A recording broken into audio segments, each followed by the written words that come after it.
Eu ouvi os áudios várias vezes com muita atenção. Em todas elas eu senti uma profunda vergonha, né? E percebi ali a voz de um desequilibrado, né? E é muito grave, porque desequilibrados existem em todos os lugares. Mas é muito grave que a gente tenha tido um desequilibrado nesse grau, capaz de uma formulação de um pensamento como esse.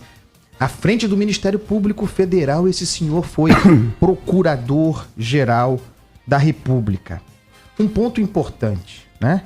Ele entrou armado no Supremo Tribunal Federal.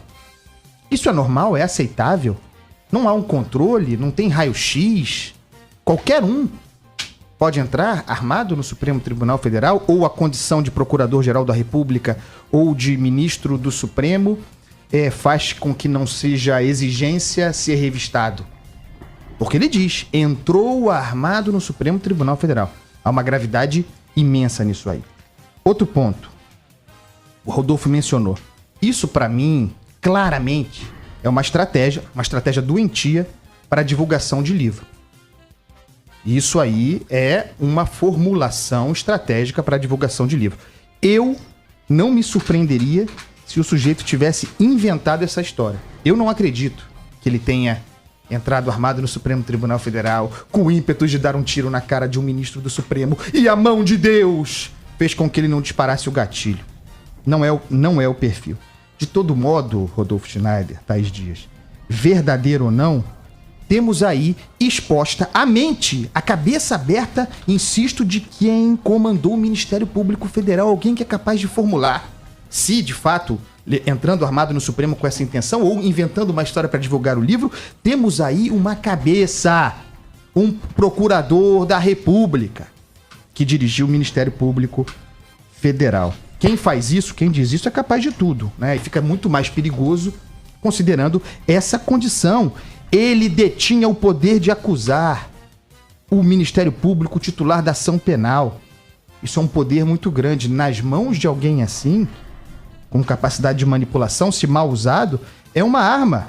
É uma arma para interesses políticos, para interesses corporativos, porque o Janot sempre foi um sindicalista. Sua agenda sempre foi, antes de defender a sociedade, defender os colegas. A agenda do Ministério Público. Nunca confrontou os grandes salários, os penduricalhos, muito pelo contrário, sempre trabalhou para proteger isso. E, evidentemente, quem faz isso assassina a reputação. Eu quero lembrar aqui, Rodolfo Schneider, das denúncias sem pé nem cabeça, que não significa que o sujeito não seja... que não tenha cometido o que lhe foi imputado, mas sem pé nem cabeça que Janot disparou contra o Michel Temer, então presidente da República, que pararam o país, mataram a reforma da Previdência naquela ocasião, reforma da Previdência que prejudicava o Ministério Público que Janot defendia.